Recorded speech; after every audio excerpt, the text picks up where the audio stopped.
Howdy y'all, and welcome back to my I Am a Champion series.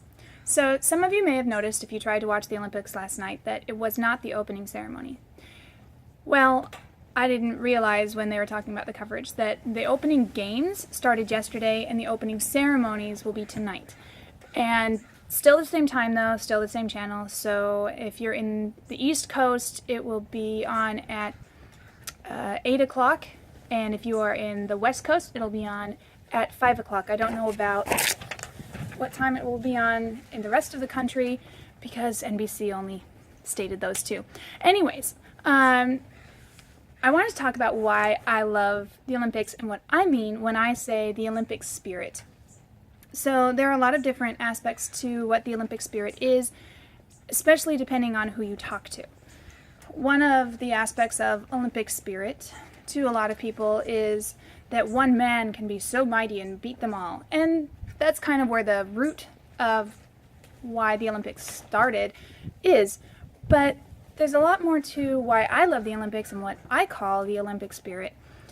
So here we go. What I love about the Olympics.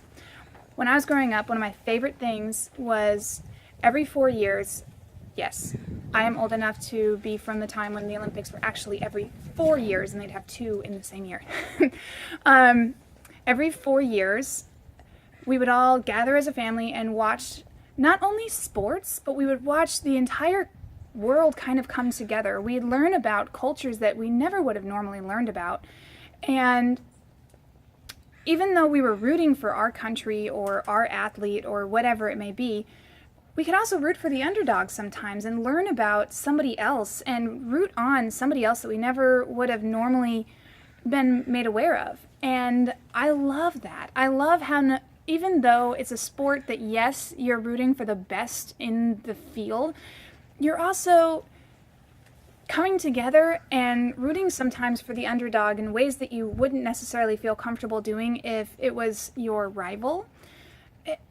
It's kind of amazing to me, actually. It's a time when I was growing up, anyhow, where for the most part, the world kind of set aside their rivalries and their politics and whatever it may be, and they celebrated together this camaraderie of sportsmanship.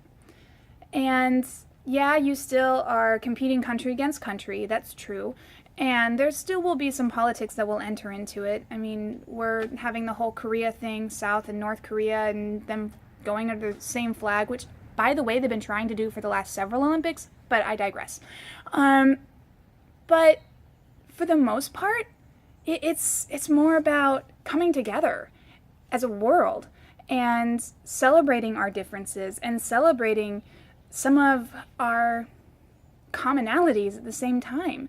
Learning about other cultures, and I love that, and building each other up instead of tearing each other down. And maybe that's because I've never actually been in the Olympic sports, and maybe it's a little bit different when you're actually there, but I don't know, to me that's what I love about the Olympics. You get to see the best of the best in their field, so it makes it really enjoyable to watch, and they're all kind of rooting for each other, rooting with each other, and it's a pretty amazing thing to see the world come together, if only for 2 weeks every couple of years now.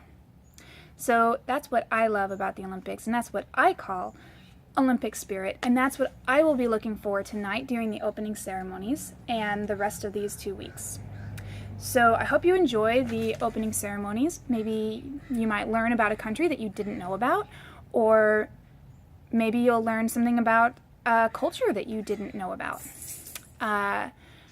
What is something that you have learned during the years watching the Olympics that you find really interesting?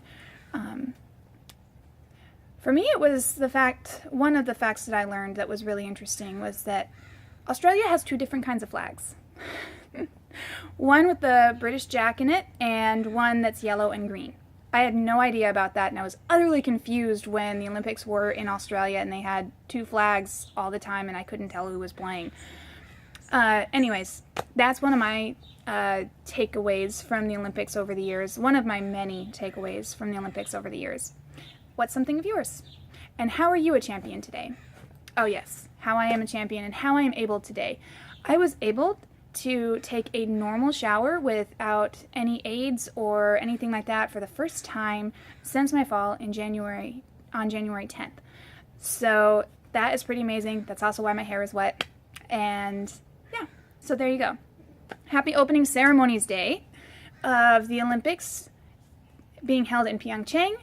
And it's tonight, NBC, 5 Pacific, 8 Eastern. Bye for now.